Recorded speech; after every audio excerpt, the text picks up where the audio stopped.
அன்பான கடகராசி நேயர்களே, ராசி மண்டலத்தில் சந்திரனை அதிபதியாக கொண்ட நீர் ராசியாக நீங்கள் இருக்கிறதால எப்போவுமே உணர்ச்சிகரமாக இருப்பீங்க. குரு உச்சமடையக்கூடிய ராசி அப்படிங்கிறதால தன்னம்பிக்கையும் தைரியமும் எதையும் முற்போக்கு சிந்தனையோடு பார்க்கக்கூடிய திறன் படைத்தவங்களாக நீங்கள் இருப்பீங்க. மற்றவங்களுக்கு உதாரணமாக வாழ்ந்து காட்டணும் அப்படிங்கிற எண்ணம் எப்போதுமே உங்களுக்கு இருக்கும். பழகிற எல்லார்கிட்டையும் அன்போடும் தாய்மையுள்ளத்தோடும் கருணைமிக்க இதயம் கொண்டவங்களாகவும் நீங்கள் பேசுவீங்க.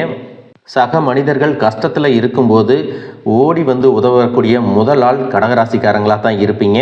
மனசுக்குள்ள கற்பனை திறன்கள் அதிகமாக இருக்கும். மனதளவில் ரொம்பவே உறுதியானவங்க.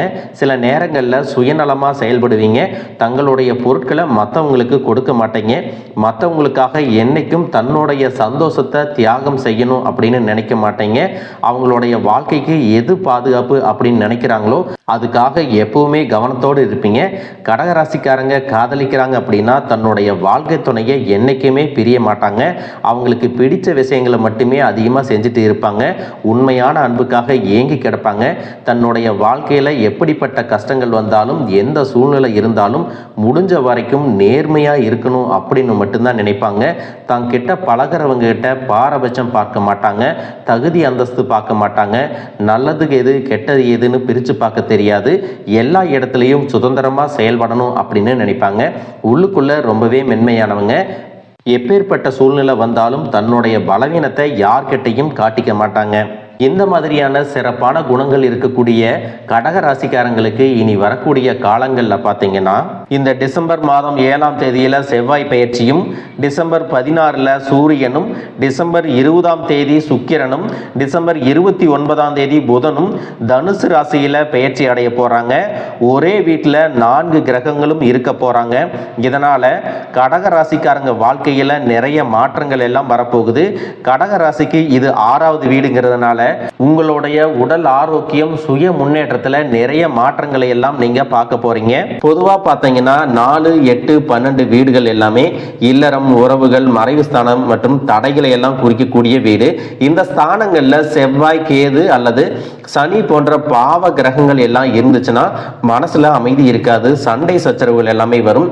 இதுவெல்லாம் பிரிவுகளை ஏற்படுத்தும் அப்படிங்கிறத நீங்க ஞாபகம் வச்சுக்கணும். ஆணாக இருக்கீங்கன்னா உங்களுடைய ஜாதகத்துல சுக்கிரன் அப்படிங்கிறவர் மனைவியை குறிக்கக்கூடியவர். அது திருமண இன்பத்தையுமே குறிக்கும். சுக்கிரனோடு கேது சேரும்போது அது திருமண வாழ்வுல குழப்பங்களை கொண்டு வந்து கொடுக்கும். திடீர்னு பிரச்சனைகள் அல்லது பிரிவினை எல்லாத்தையுமே கொண்டு வந்து கொடுக்கும். அதே போல பெண்ணாக இருக்கீங்கன்னா பெண் ஜாதகத்துல செவ்வாய் அப்படிங்கிறது கணவரை குறிக்கக்கூடியது.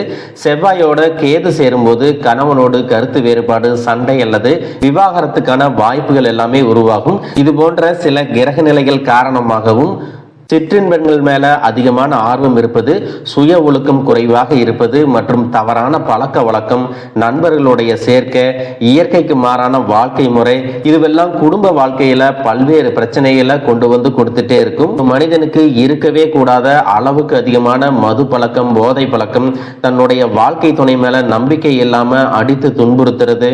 இன்னும் சிலர் பார்த்தீங்கன்னா அவங்களுடைய ஆரோக்கியத்தையும் உடல் நலனையும் கவனிக்கிறது இல்லை. இதனாலேயே இதயம் சார்ந்த நோய்கள், கல்லீரல் பாதிக்கப்படுறது, கிட்னி செயலிழந்து போறது மற்றும் புதுவிதமான புற்றுநோய்கள், இதுவெல்லாம் அவங்களுடைய வாழ்நாள குறைச்சிட்டு இருக்கிறத நம்ம அன்றாடம் பார்த்துக்கிட்டு தான் இருக்கும். இது மாதிரி எத்தனையோ கஷ்டமான சூழ்நிலைகள்ல உங்களோடு இருந்து எல்லாவற்றையும் சகித்து கொண்டிருந்த உங்களுக்கு உயிரான உறவு இந்த வாழ்க்கையவே வெறுக்கிற மாதிரியான சம்பவங்கள் எல்லாமே நடக்கலாம். ஒரு கட்டத்துக்கு பிறகு பார்த்தீங்கன்னா அவங்க எல்லாம் உங்களை விட்டு விலகி போறதுக்கும் வாய்ப்புகள் அதிகமாக இருக்கு.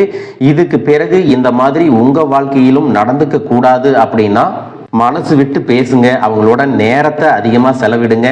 உங்க மேல அவங்களுக்கு நம்பிக்கை வர்ற மாதிரி நடந்துக்குங்க. பணம், வசதி, வாய்ப்புகள் எல்லாருக்கும் தேவை அப்படின்னாலும் அதை வச்சு ஒரு நிம்மதியான அழகான ஒரு வாழ்க்கையை வாழ முடியாது. பணம் அப்படிங்கிறது நமக்கு தேவையாக இருந்தாலும் அதை வச்சு சந்தோஷமான வாழ்க்கையை நம்ம முழுசா வாழ முடியாது.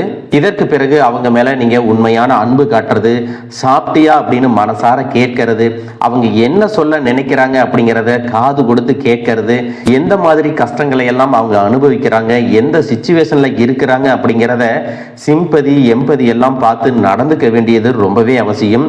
ஏற்கனவே இந்த மாதிரி சின்ன சின்ன தவறுகள் மூலமா பிரிஞ்சு இருக்கீங்க அப்படின்னா, நீங்க சேர்ந்து வாழணும் அப்படின்னு ஆசைப்பட்டீங்கன்னா, நீங்க விவாகரத்தே வாங்கியிருந்தாலும் கூட இருவருடைய உள்ளத்திலும் உங்களுக்கு தூய புரிதல் வர்ற வரைக்கும் உண்மையா நடந்துக்குங்க.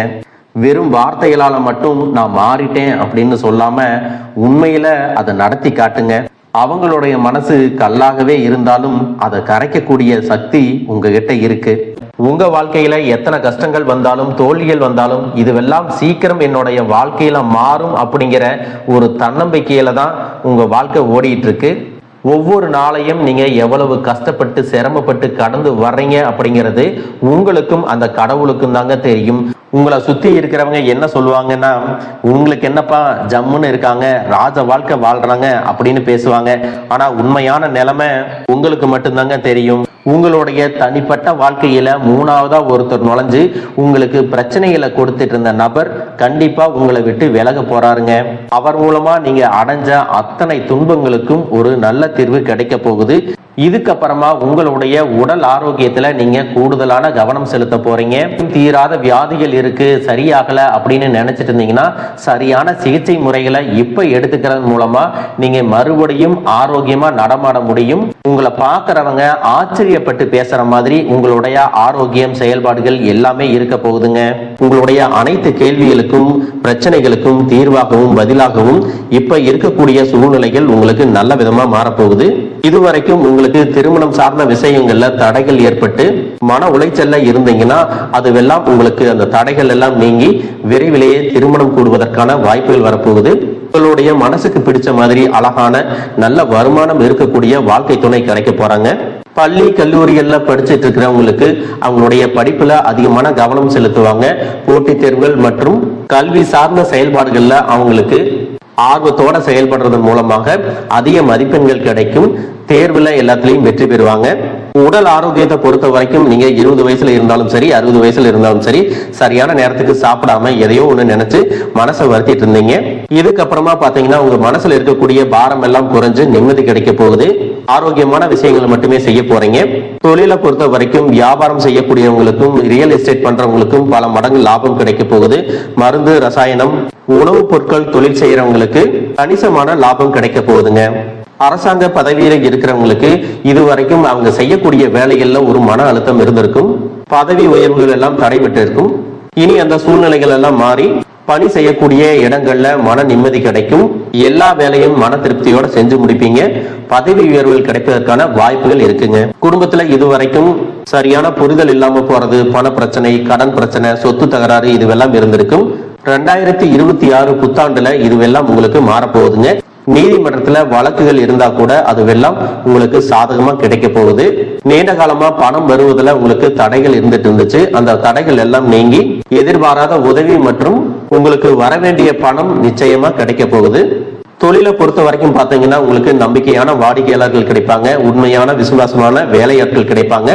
இதுவரைக்கும் என்கிட்ட இருக்கக்கூடிய பணம் எனக்கு பத்தல அப்படிங்கிற மாதிரி ஒரு மைண்ட் செட் வச்சிருந்தீங்கன்னா அதை உடனே மாத்துங்க. எதிர்மறையான எண்ணங்கள் வச்சிருக்கிறவங்கள்ட்ட பணம் என்னைக்கும் தங்காது அப்படிங்கிறத நீங்க ஞாபகம் வச்சுக்கணும். எப்பெல்லாம் பணத்தை பத்தி பற்றாக்குறையான மனநிலை இருக்கோ அப்பெல்லாம் உங்களுக்கு கஷ்டங்கள் வரும்.